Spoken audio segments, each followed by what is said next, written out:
Fala galera, beleza? Professor Erickson aqui.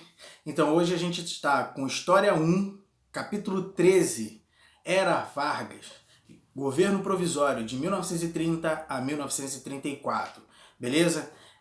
Depois do golpe de 1930, Vargas chega ao poder com o governo provisório. A gente pode entender a Era Vargas, que aconteceu de 1930 a 1945, dividindo ela em três fases.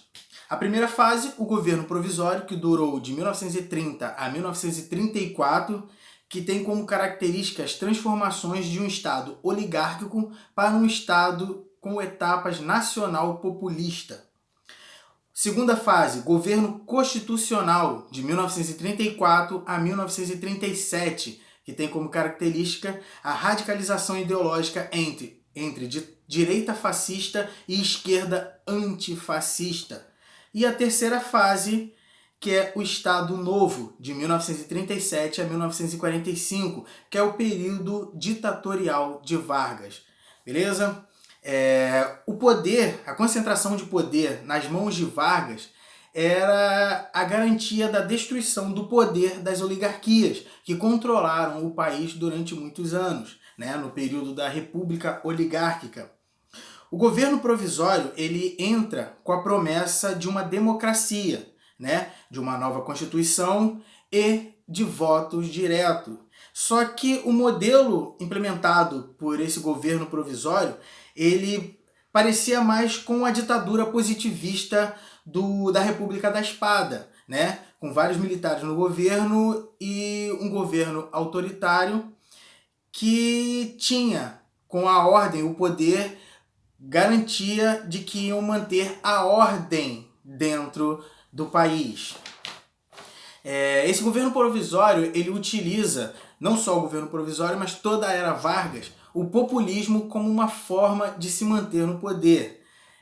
Porque Vargas, né, e os seus representantes, eles tinham bastante apoio nas áreas urbanas, enquanto nas áreas rurais ainda tinha aquela manipulação das lideranças locais, né, que era bem frequente no período do coronelismo, né, da República do Café com Leite, da República dos Governadores. Então, para garantir apoio não só nas áreas urbanas e também nas áreas rurais, foi utilizado vários meios e recursos para obter apoio popular. Entre esses meios estavam jogar de forma política para todos os lados, atender todos os lados e assim garantir maior popularidade, né? Por isso a política populista. Vargas ora jogava com o povo, favorecendo o povo, ora dava vantagem para as oligarquias, né? E ora também dava vantagem para a burguesia industrial. Então Vargas ele soube jogar entre todas as esferas para garantir uma popularidade para o seu governo. A intenção de Vargas, referente aos trabalhadores, era enfraquecer a luta de classe e que essa luta de classe fosse contrária ao seu governo. Então, com isso, ele vai submeter os sindicatos ao Estado, o Estado que vai controlar os sindicatos e assim controlaria os trabalhadores, né? Ele vai dissolver também os partidos políticos, principalmente os que representavam os trabalhadores. Da mesma forma que Vargas vai controlar os órgãos que representavam os trabalhadores, ele também vai dar direitos aos trabalhadores, como o direito do voto secreto universal, que era uma luta de vários anos da população, né, principalmente dos trabalhadores, e vai criar o salário mínimo para atender esses trabalhadores.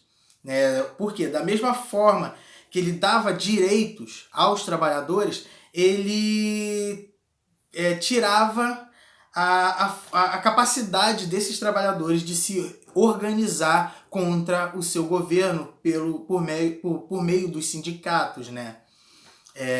Para atender as oligarquias, o Vargas vai desenvolver a política cafeeira, porque no período de crise de superprodução do café, para manter o preço do café estável, o Vargas ele vai de desenvolver políticas de defesa para o produto. Uma dessas políticas de defesa era a destruição dos estoques para evitar a grande quantidade de café lançada no mercado e assim o preço do café cairia. Então ele destruiu uma boa parte desses estoques do café para manter uma quantidade dentro do mercado e assim manter o preço do café estável, mantendo também a garantia econômica das oligarquias. Com esse plano, né, de garantir o preço, né, a vantagem de preço para o café, uma parte desse lucro do café foi destinada ao desenvolvimento do setor industrial, porque dentro daquele período de crise de 1929, né, que afetou o mundo inteiro, né, iniciado lá nos Estados Unidos, que se espalhou para o mundo, aqui no Brasil teve o início da substituição das importações, né, daqueles produtos que vinham da Europa, dos Estados Unidos, mas principalmente da Europa, e que agora, decorrente da crise, não estavam vindo, e assim Vargas utilizou uma parte do lucro do café para incentivar a indústria brasileira, para que agora a gente pudesse produzir aquilo que não estava chegando de produtos vindos de fora. No governo Vargas, teve um movimento chamado Movimento Constitucionalista de 1932, que foi um movimento contra a política de Vargas, contra o governo de Vargas, ao qual esse movimento desejava o desenvolvimento e a criação de uma nova Constituição, né? Não só a Constituição, mas também como voto para a escolha do seu representante político. Inicialmente, com o movimento de 30, né, a Revolução de 1930, alguns jovens oficiais tiveram ascensão dentro de altos postos dos estados, né, do governo. E isso desagradou as oligarquias, que esses militares chegassem a cargos dentro do estado. E também por quê? Porque esses tenentes, né, eles pretendiam, dentro do Estado, né, dentro da política, combater o latifúndio, né, as grandes propriedades de terra. Eles também desejavam nacionalizar os bancos estrangeiros e queriam moralizar as eleições, acabar com aquela vantagem que os coronéis tinham dentro da área rural, né, que era o voto de cabresto, né, aquele apoio político dos coronéis dentro da esfera eleitoral. Isso descontentava a forma política das oligarquias, que em julho de 1932, essas oligarquias, né, o partido que representava as oligarquias, eles vão se unir e vão iniciar uma insurreição armada contra Vargas.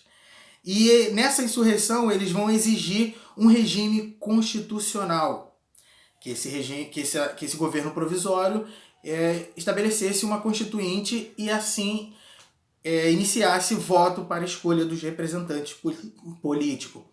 No dia 23 de maio, né, dentro dessa continuidade do movimento contra Vargas, no dia 23 de maio de 1932, ocorreu uma manifestação contra o Vargas. Nessa manifestação, entre combate ali entre as tropas do governo e os manifestantes, 4 estudantes morreram. E isso agravou bastante a questão política naquele momento.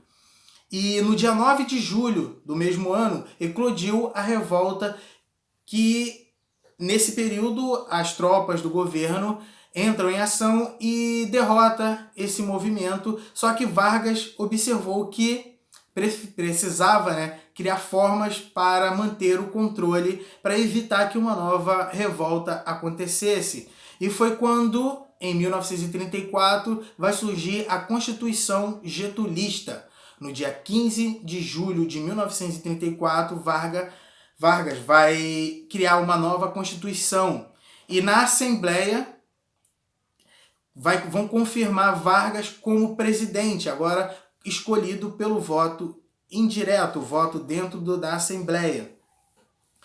Nessa nova fase do governo de Vargas, que é o período do governo constitucional de Vargas, que vai durar de 1934 a 1937, Vargas ele vai criar algumas melhorias, algumas mudanças dentro da esfera política e trabalhista do país. Ele vai desenvolver o voto secreto, voto obrigatório para maiores de 18 anos, o voto das mulheres, as mulheres agora teriam direito a voto.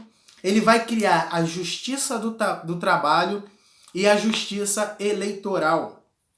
Ele vai estabelecer também que as empresas estrangeiras que viessem se estabelecer no Brasil teriam que ter uma porcentagem de funcionários brasileiros.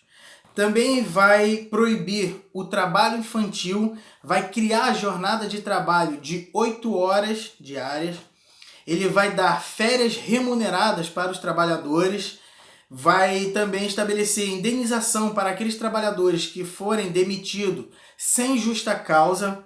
Ele vai dar assistência médica e dentária para os trabalhadores.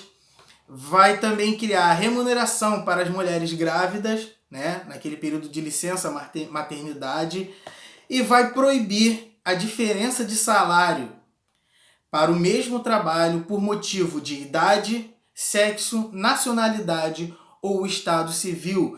Várias ações do Vargas para, dentro daquela política populista, trazer o trabalhador para o seu lado, para ganhar apoio do movimento trabalhista. Beleza, galera? Continue com o estudo de vocês e até a próxima. Valeu!